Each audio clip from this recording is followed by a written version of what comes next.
অবধাৰিতভাৱে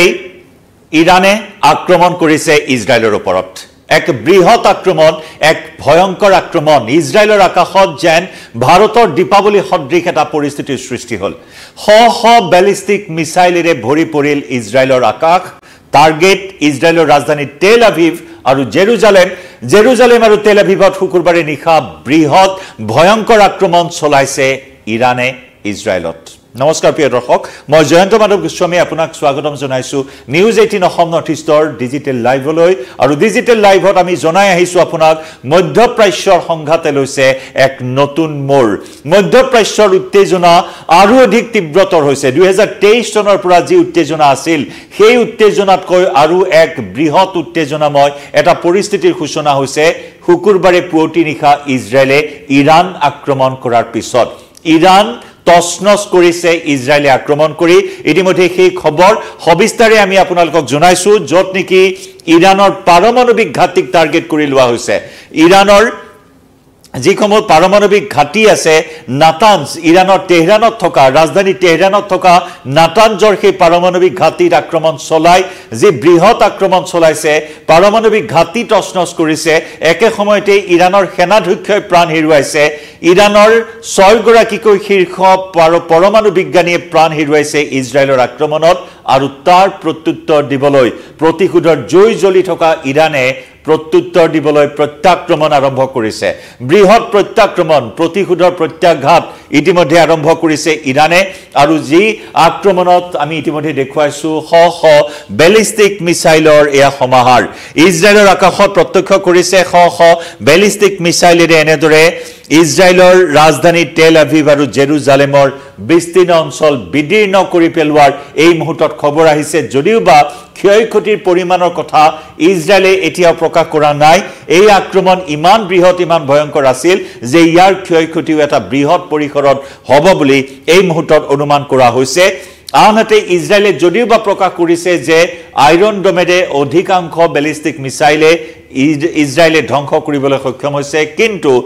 বৰ বিশেষ এটা সফল হ'ব পৰা নাই আইৰন ডম ব্যৱস্থা ইজৰাইলৰ শক্তিশালী আকাশমাৰ্গ প্ৰতিৰোধী ব্যৱস্থা আইৰন ডমে যেন ইৰাণৰ এই মুহুৰ্মুহু আক্ৰমণক ৰোধ কৰিব পৰা নাই ইৰাণৰ এই বেলিষ্টিক মিসাইলক সম্পূৰ্ণৰূপে ৰোধ কৰিব পৰা নাই আৰু যাৰ বাবে দৃশ্যত দেখিবলৈ পোৱা হৈছে কেইবাটাও বেলিষ্টিক মিসাইলে আঘাত হানিছে ইজৰাইলৰ ৰাজধানী টেল আভিভ আৰু জেৰুজালেমত ইয়া চাওক আকাশমাৰ্গত যদিও বা কেইবাটাও বেলিষ্টিক মিসাইল ধ্বংস কৰা হৈছে আবাকি কিন্তু বহৰ সংখ্যক বেলিষ্টিক মিসাইলে ভূগৰ্ভত গৈ আঘাত ধনা পৰিলক্ষিত হৈছে বৃহৎ অট্টালিকা বহু যান বাহনৰ ক্ষতি সাধন হোৱাৰ কিছু খবৰ আহিছে কিন্তু ক্ষয়ক্ষতিৰ পৰিমাণ আনুষ্ঠানিকভাৱে ইজৰাইলে এতিয়াও প্ৰকাশ কৰা নাই মুঠৰ ওপৰত মধ্যপ্ৰাচ্যৰ এই সংঘাত এতিয়া আৰু অধিক তীব্ৰতৰ হোৱা পৰিলক্ষিত হৈছে ইৰাণ ইজৰাইলৰ আক্ৰমণ প্ৰত্যাক্ৰমণক কেন্দ্ৰ কৰি কালি পুৱাৰ ভাগত যিখিনি খবৰ আমি জনাই আহিছিলো ইৰাণৰ সেনাধ্যক্ষই প্ৰাণ হেৰুৱাইছে কাৰণ ইয়াৰ পূৰ্বে যদি চোৱা হয় তেহৰানত ইজৰাইলে শক্তিশালী যে চোৰাংচোৱা মুছাদৰ জৰিয়তে বিভিন্ন তথ্য সংগ্ৰহ কৰি আক্ৰমণ চলাইছিল ইৰাণত নিধন কৰা হৈছিল ইৰাণৰ ৰাজধানী তেহৰানত নিধন কৰা হৈছিল হামাছৰ শীৰ্ষ নেতাক হত্যা কৰা হৈছিল হামাছৰ পলিটিক্যাল লিডাৰক পলিটিক্যাল হেড হত্যা কৰা হৈছিল তেহৰানত গৈ আৰু তাৰ প্ৰতিশোধ লোৱাৰ বাবেও বিগত বৰ্ষৰ ঈদৰ সময়ছোৱাত এপ্ৰিল মাহত আক্ৰমণ চলাইছিল ইৰাণে ইজৰাইলৰ ওপৰত তাৰো প্ৰত্যুত্তৰ ইজৰাইলে দিছিল ইছমাইল হানিয়েহ নামৰ হামাছৰ শীৰ্ষ নেতাক হত্যা কৰাৰ পুতক তুলিবলৈ ইৰাণে ইজৰাইল আক্ৰমণৰ চেষ্টা চলাইছিল 13 এপ্ৰিল আছিল 2024 চনৰ 13 এপ্ৰিল সেই 13 এপ্ৰিলত কেইবাখন মিসাইল ড্ৰোন নিক্ষেপ কৰি ইজৰাইল আক্ৰমণৰ চেষ্টা চলাইছিল যদি ইৰাণ সেই আক্ৰমণত ব্যৰ্থ হৈছিল ইজৰাইলে প্ৰতিটো আক্ৰমণ প্ৰতিহত কৰিবলৈ সক্ষম হৈছিল কিন্তু এইবাৰ ইৰাণ যথেষ্ট হৰব হৈ পৰিছে হৰব বহুদিনৰ পৰাই ইৰাণ সৰব হৈ আছিল ইজৰাইলৰ বিৰুদ্ধে আমেৰিকাৰ বিৰুদ্ধে হামাছৰ বিৰুদ্ধে চলাই থকা অভিযান বন্ধ কৰিবলৈ পেলেষ্টাইনৰ সাধাৰণ নাগৰিকৰ ওপৰত চলোৱা হত্যাযজ্ঞ বন্ধ কৰিবলৈ বিভিন্ন ধৰণৰ সকিয়নি প্ৰদান কৰি আছিল পৰমাণু যুদ্ধৰ সকিয়নি বিভিন্ন ধৰণৰ সকিয়নি প্ৰদান কৰি থকাৰ সময়ত হঠাৎ ইজৰাইলে ইৰাণৰ সেই পৰমাণু ঘাটিসমূহ টাৰ্গেট কৰি লৈ কালি পুৱতি নিশা সেই বৃহৎ আক্ৰমণৰ ঘটনা সংঘটিত কৰিছিল আৰু অৱধাৰিতভাৱে তাৰ প্ৰত্যুত্তৰ এই মুহূৰ্তত দিয়া হৈছে ইৰাণৰ ৰিভলিউচনাৰী গাৰ্ড কৰ্পছে ইৰাণৰ শীৰ্ষ নেতা আয়াতুল্লাহ আলী খুমেইনিৰ নিৰ্দেশ মৰ্মে এই আক্ৰমণৰ ঘটনা সংঘটিত কৰিছে এই আক্ৰমণ শ বেলিষ্টিক মিছাইলৰ গৰ্জন শুনিবলৈ পোৱা হৈছে শ বেলিষ্টিক মিছাইলৰ গুজৰণি শুনিবলৈ পোৱা হৈছে ইজৰাইলৰ আকাশমাৰ্গত এক বৃহৎ আক্ৰমণ আনহাতে ইজৰাইলে ইৰাণৰ শতাধিক ক্ষেপণাস্ত্ৰক প্ৰতিহত কৰিবলৈ সক্ষম হোৱা বুলি প্ৰকাশ কৰিছে যদিও খবৰ আহিছে যে মাজ আকাশত ইজৰাইলে ইৰাণৰ ক্ষেপণাস্ত্ৰসমূহ ধ্বংস কৰাৰ ক্ষেত্ৰত বৰ বিশেষ সফল হ'ব পৰা নাই যদিও বা একাংশ মিছাইল ধ্বংস কৰিছে কিন্তু অধিকাংশ মিছাইলে ইজৰাইলত আঘাত ধনাৰ খবৰ আহিছে কেইবাটাও তেল আভিভৰ কেইবাটাও অট্টালিকাৰ ক্ষতিসাধন হোৱাৰ খবৰ আহিছে ক্ষেপণাস্ত্ৰৰ আক্ৰমণত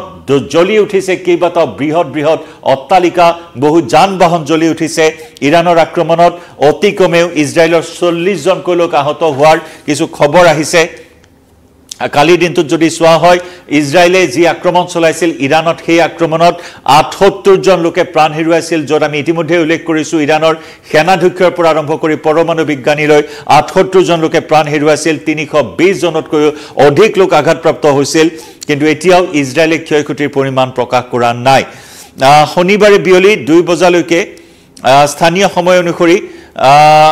শুকুৰবাৰে বিয়লি 2 বজালৈকে ইৰাণৰ আকাশমাৰ্গ বন্ধ ৰখাৰ কথা ইতিমধ্যে ঘোষণা কৰা হৈছে পুনৰ জনাইছো শনিবাৰে বিয়লি 2 বজালৈ আজি বিয়লি 2 বজালৈ ইজৰাইলৰ আক্ৰমণৰ পৰিপ্ৰেক্ষিতত ইৰাণৰ আকাশমাৰ্গ বন্ধ ৰখা হৈছে যান বিমানৰ যাত্ৰা সকলো বাতিল কৰা হৈছে আৰু যাৰ বাবে ভাৰতীয়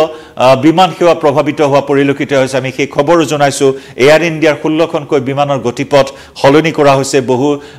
বিমানৰ যাত্ৰা উভতাই অনা হৈছে উভতনি যাত্ৰা কৰিবলগীয়া হৈছে এই আক্ৰমণ প্ৰত্যাক্ৰমণৰ পৰিপ্ৰেক্ষিতত গতিকে এনেকুৱা এটা ভয়াবহ পৰিস্থিতি বৰ্তমান মধ্যপ্ৰাচ্যত যে ইৰাণৰ এই সম্ভাৱ্য আক্ৰমণৰ প্ৰতি লক্ষ্য ৰাখি ইতিমধ্যে ইজৰাইলে ষ্টেট অফ ইমাৰ্জেন্সি ঘোষণা কৰিছিল ইজৰাইলৰ জনতাক নিৰাপদ স্থানলৈ যোৱাৰ নিৰ্দেশ দিয়া হৈছিল স্পৰ্শকাতৰ স্থানসমূহ যি স্থানৰ পৰা ইৰাণে আক্ৰমণ কৰিব পৰা থল আছে সেই স্থানৰ নাগৰিকক বাংকাৰত থাকিবলৈ নিৰ্দেশ দিয়া হৈছিল ইজৰাইলৰ প্ৰধানমন্ত্ৰী বেঞ্জামিন নেতানেহুৱে ইৰাণৰ এই সম্ভাৱ্য আক্ৰমণৰ উমান কৰি ষ্টেট অফ ইমাৰ্জেন্সি ঘোষণা কৰিছিল ইজৰাইলত আৰু যাতে কোনো ধৰণৰ ক্ষয়ক্ষতি ধনজনৰ হানি বিঘিনি বৰ বেছি নহয় ইৰাণৰ আক্ৰমণত তাৰ প্ৰতি ইজৰাইল চৰকাৰ প্ৰশাসনে বিশেষ পদক্ষেপ বিশেষ গুৰুত্ব প্ৰদান কৰা পৰিলক্ষিত হয় কিন্তু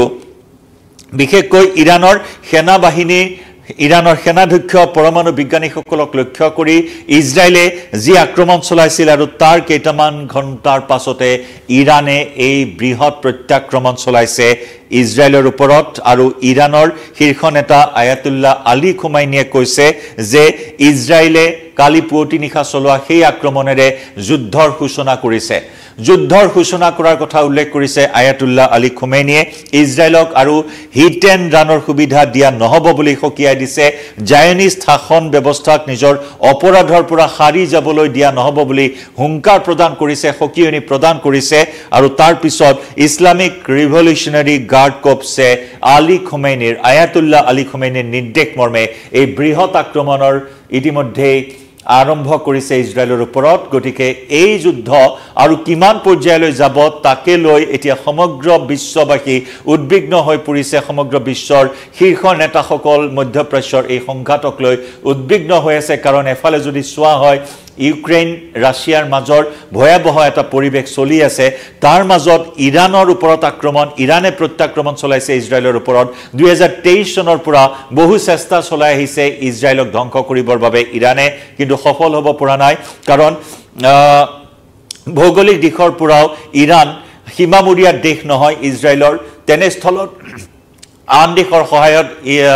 ইৰাণে ইজৰাইল আক্ৰমণ কৰিব লাগিব তাৰ বাবে ইৰাণে অতদিনে হামাছক ব্যৱহাৰ কৰি আহিছে অতদিনে হিজবুল্লাহক ব্যৱহাৰ কৰি আহিছে ইয়েমেনক সমৰ্থন কৰি আহিছে সকলো লজিষ্টিক সাপোৰ্ট আগবঢ়াই আহিছে এই কুখ্যাত সন্ত্ৰাসবাদী সংগঠন সমূহক ইৰানে গতিকে তেনেস্থলত ইৰানৰ ওপৰত প্ৰতিশোধ লোৱাৰ বাবে উন্মুখ হৈ আছিল ইজৰাইলৰ যাতে ভৱিষ্যতে আহিব পৰা প্ৰতিটো প্ৰত্যাহ্বান এতিয়া নিষেধ কৰিব পাৰি তাৰ বাবে ইজৰাইলে এনে ধৰণৰ আক্ৰমণৰ ঘটনা সংঘটিত কৰি আহিছে আৰু হঠাৎ ইছলামিক দেশসমূহৰ আক্ৰমণ প্ৰতিহত কৰিবৰ বাবে বিশেষকৈ ইৰানক প্ৰতিহত কৰিবৰ বাবে সামৰিক ঘাটিসমূহক লক্ষ্য কৰি লৈ পৰমাণু ঘাটিসমূহক লক্ষ্য কৰি লৈ সেই বৃহৎ আক্ৰমণৰ ঘটনা সংঘটিত কৰিলে ইজৰাইলে আৰু তাৰ প্ৰত্যুত্তৰ দিবলৈ গৈ ইৰানে আৰম্ভ কৰিছে এই বৃহৎ প্ৰত্যাক্ৰমণ শ বেলিষ্টিক মিছাইলেৰে আক্ৰমণ চলাইছে এই আক্ৰমণ এই সম্ভাৱ্য যুদ্ধ সন্দৰ্ভত ইজৰাইলৰ প্ৰধানমন্ত্ৰী বেঞ্জামিন নেতানেহুৱে কি কয় আমাৰ হাতত ভাষ্য আছে সেই ভাষ্য এবাৰ আগবঢ়াই লৈছো আপোনালোকৰ সন্মুখত Tonight I wish to speak to you, the proud people of Iran. We're in the midst of one of the greatest military operations in history, Operation Rising Lion. The Islamic regime, which has oppressed you for nearly 50 years, threatens to destroy my country, the State of Israel. The objective of Israel's military operation is to remove this threat, both the nuclear threat and the ballistic missile threat to Israel. And as we achieve our objectives, we're also clearing the path for you to achieve your objective, which is freedom. In the past 24 hours, we've taken out top military commanders, senior nuclear scientists, the Islamic regime's most significant enrichment facility, and a large portion of its ballistic missile arsenal. More is on the way. The regime doesn't know what hit them. They don't know what will hit them. The nation of Iran and the nation of Israel have been true friends since the days of Cyrus the Great. And the time has come for you to unite around your flag and your historic legacy by standing up for your freedom from an evil and oppressive regime. It has never been weaker. This is your opportunity to stand up and let your voices be heard. Woman, life, freedom. Zan, Zandegi, Azadi. As I said yesterday and many times before, Israel's fight is not with you. It's not with you, the brave people of Iran whom we respect and admire. Our fight is with our common enemy, a murderous regime that both oppresses you and impoverishes you. Brave people of Iran, your light will defeat the darkness. I am with you. The people of Israel are with you. Operation Rising Lion, এক বৃহৎ অভিযান ইৰানৰ বিৰুদ্ধে প্ৰধানমন্ত্ৰী Benjamin নেতানেহুৱে কি কথাই ক'লে যে অপাৰেশ্যন ৰাইজিং লাইনৰ জৰিয়তে সামৰিক ঘাটি পৰমাণু ঘাটিসমূহক লক্ষ্য কৰি লোৱাৰ কথা কোৱা হৈছে এক বৃহৎ সফল অভিযান হিচাপে অভিহিত কৰিছে বেঞ্জামিন নেতানেহুৱে মুঠৰ ওপৰত ইজৰাইলৰ প্ৰতি অহা ভাবুকি কোনো পদ্ধেই এনেই যাবলৈ নিদিয়ে ইজৰাইলৰ সুৰক্ষা ইজৰাইলৰ অস্তিত্বৰ প্ৰতি ভাবুকি সৃষ্টি কৰিব পৰা সকলো অপশক্তিক বিনাশ কৰাৰ পণ লৈছে ইজৰাইলৰ প্ৰধানমন্ত্ৰী বেঞ্জামিন নেতানেহুৱে আৰু সেইবাবে প্ৰধানমন্ত্ৰী বেঞ্জামিন নেতানেহুৱে আৰম্ভণিৰ পৰাই হামাছৰ বিৰুদ্ধে চলি অহা এই যুদ্ধখনত হামাছৰ বিৰুদ্ধে চলাই যোৱা এই সামৰিক অভিযানৰ সময়ছোৱাৰ সমান্তৰালকৈ ইজৰাইলৰ প্ৰধানমন্ত্ৰী বেঞ্জামিন নেতানেহুৱে কৈ আহিছে যে যি শক্তিয়ে আমাক জুকাই ল'ব পৃথিৱীৰ যি কোণতে নাথাকক কিয় সেই শক্তিক আমি নিষেধ কৰিম বিনাশ কৰিম সেই পণ লোৱা ইজৰাইলৰ প্ৰধানমন্ত্ৰী বেঞ্জামিন নেতানেহুৱে এতিয়া ইৰানৰ বিৰুদ্ধে এনেদৰে সৰ্বশক্তি প্ৰয়োগেৰে আৰম্ভ কৰিছে অপাৰেশ্যন ৰাইজিং লায়ন আৰু সেই অপাৰেশ্যন ৰাইজিং লায়নৰ প্ৰতিশোধ কল্পে এতিয়া এই প্ৰত্যাক্ৰমণ আৰম্ভ কৰিছে ইৰানেও ইজৰাইলৰ ওপৰত ইজৰাইলৰ ৰাজধানী টেল আভিভ আৰু জেৰুজালেমত চলোৱা এই আক্ৰমণৰ ক্ষয়ক্ষতিৰ পৰিমাণ অৱশ্যে এতিয়া পোহৰলৈ অহা নাই কিন্তু খবৰ অহা অনুসৰি আইৰন ডম ব্যৱস্থাও বৰ বিশেষভাৱে প্ৰতিৰোধ কৰিব পৰা নাই ইৰানৰ বেলিষ্টিক মিছাইল লক্ষণীয় হ'ব আৰু কোন দিশে গতি কৰে এই সংঘাত মধ্যপ্ৰাচ্যত লাইভৰ পৰা বিদায় লৈছো নমস্কাৰ